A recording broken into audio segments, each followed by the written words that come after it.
بخاری شریف میں حدیث ہے، قاضی ایاز مالکی رحمۃ اللہ علیہ نے بڑی تفصیل سے لکھی ہے، راوی حضرت انس بن مالک ہیں۔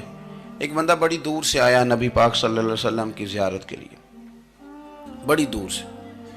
عرب کے جو سردار ہوتے تھے ان کے بڑے ناز نخرے ہوتے تھے، وہ خیر آج بھی ہیں۔ تو نبی پاک صلی اللہ علیہ وسلم کی خدمت میں وہ شخص بڑی دور سے آیا، تو عرب کے بادشاہوں کا مزاج تھا، پروٹوکول بڑا چاہتے تھے۔ ان کا تو یہ طریقہ تھا کہ حکمرانی کرنی ہے جیسے بھی ہو۔ اگر کسی غلام نے دھوپ میں بندھا رہ گیا، اونٹ اور چھاؤں میں نہیں باندھا تو درے مارتے تھے، اور اگر اس نے کھول کے باندھ دیا تو پھر بھی مارتے تھے، کہتے تھے اتنا سیانا ہو گیا تو انہیں پوچھا ہی نہیں، خود بخود ہی باندھ دیا۔ وہ شخص حضور کی بارگاہ میں آیا، اور بہت سارے لوگوں کے پاس کیونکہ وہ جاتا تھا اپنے سربراہ کا پیغام لے کے، تو وہ کانپ رہا ہے جب حضور کی بارگاہ میں گیا، ڈر رہا ہے۔ اب ذرا بات کو سمجھنا، نبی پاک صلی اللہ علیہ وسلم نے اس سے فرمایا کیوں ڈرتے ہو؟ سادہ آدمی ہے، دیہاتی ہے، بدو ہے۔ اللہ کے رسول نے تھپ کی دی، کیوں ڈرتے ہو؟ تو کہتے ہیں حضور مجھے آداب نہیں آتے اور مجھے ڈر آتا ہے، کوئی بات اگر ایسی ہو گئی، آپ مدینے کی حکومت کے سربراہ ہیں، تو کہیں آپ ناراض نہ ہو جائیں۔ حضرت انس بن مالک فرماتے ہیں بات کہاں کی تھی، پہنچ کہاں گئی؟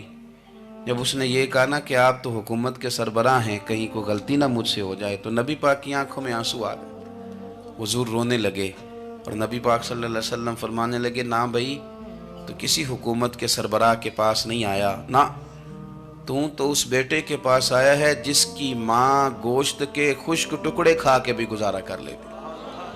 حضرت ابو ذر غفاری رضی اللہ تعالیٰ عنہ فرماتے ہیں چونکہ میں چودھری تھا، سیدنا بلال حبشی رضی اللہ تعالیٰ عنہ کے پاس میں بیٹھا تھا، کسی بات میں بات آگے بڑھی اور بڑھتے بڑھتے بات شکرنجی تک چلی گئی، رائے کے اختلاف نے باتوں میں تلخی پیدا کر دی، اور جب تھوڑے لفظ اور تیز ہوئے تو میں نے انہیں کہہ دیا چپ کر، تو ابشن کا بیٹا ہے۔ کس کے بیٹے تھے حضرت بلال؟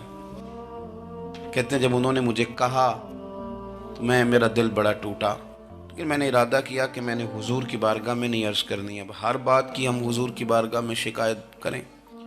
لیکن میں جا کے مسجد میں بیٹھا، اور جب سرکار آئے نا، ارادہ نہیں تھا کہ عرض کروں گا، لیکن حضور کا چہرہ دیکھا تو دکھ میرا خود ہی تازہ ہو گیا۔ رونے کا بھی تو تب ہی مزہ آتا ہے نا کوئی اپنا ملے تو۔ فرماتے ہیں کہ میرے آنسو نہ بغیر اختیار کے چھلک پڑے، اور میں کھل کے رویا، کھل کے۔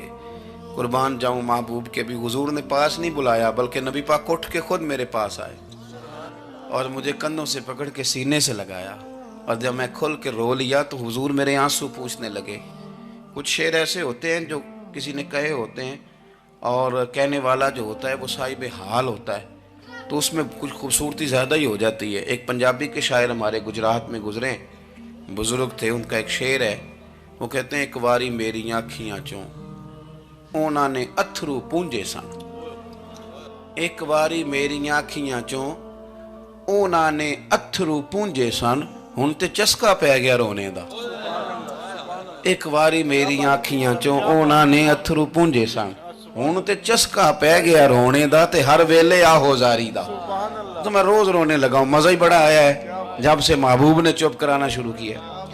میرے عزیز، اور پھر حضرت بلال حبشی رضی اللہ تعالیٰ عنہ چونکہ حضور کے غلام تھے، اور انہیں پتہ تھا کہ سرکار میری ناز برداری کرتے ہیں، حضور نے چپ کرایا، فرمایا کیوں روتے ہو؟ تو عرض کرنے لگے یا رسول اللہ صلی اللہ علیہ وسلم، اگر میں ابشن کا بیٹا ہوں تو میری تو غلطی کوئی نہیں نا، یہ تو تقسیم اللہ کی ہے نا۔ الذی خلقک فسواک فعدلک فی ای صورت ما شاء رکبک، جس طرح وہ چاہتا ہے، جس کو چاہتا ہے اس طرح کی اس کی صورت بنا دیتا ہے۔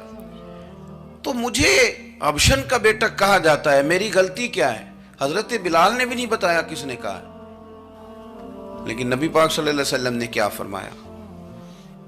امام یوسف صالحی نے لکھا ہے، ذرا غور کرنا بات پر، تسلیاں لوگ اور رنگ میں بھی دیتے ہیں، پر یہ تسلی بڑی انوکھی ہے۔ حضور فرمانے لگے بلال اگر تو ابشن کا بیٹا تو پریشان کیوں ہوتا ہے؟ کالے رنگ والی ماں کا بیٹا ہے تو پریشان کیوں ہوتا ہے اگر تیری والدہ کا رنگ کالا ہے تو؟ عرض کی حضور آپ کیا فرمانا چاہتے ہیں؟ تو سرکار فرمانے لگے میں دو ماؤں کا بیٹا ہوں، ایک جناب آمنہ جنہوں نے مجھے پیدا کیا، اور ایک حضرت ام ایمن جنہوں نے میری پرورش کی، مجھے بڑا کیا۔ حضور فرمانے لگے میری ماں آمنہ کا رنگ گورا تھا اور میری ماں ام ایمن کا رنگ کالا ہے. تو فرمایا اگر تجھے کسی نے کالے رنگ والی ماں کا بیٹا کہا تو اسے کہہ دینا مدینے والے محبوب کے بھی تو ایک والدہ کا رنگ کالا ہے, تو کہہ دینا. حضرت بلال کہتے ہیں کہ وہ اس طرح کی تسلی تھی, طفل تسلیاں نہیں جس طرح کی ہمیں دی جاتی, وہ اس طرح کی خوبصورت تسلی تھی کہ اس کے بعد میرا دل ایسا ٹھنڈا ہوا, پھر کسی کا تانا تانا نہیں رہا, پھر کسی کی تکلیف نہیں رہی. رسول پاک صلی اللہ تعالی علیہ وسلم نے یہ جو آج تقسیم ہے ہمارے ہاں اونچ نیچ کی, چھوٹے بڑے کی, ذات برادری کی, حضور فرماتے ہیں میں نے پاؤں کے نیچے رکھ کے کچل دی.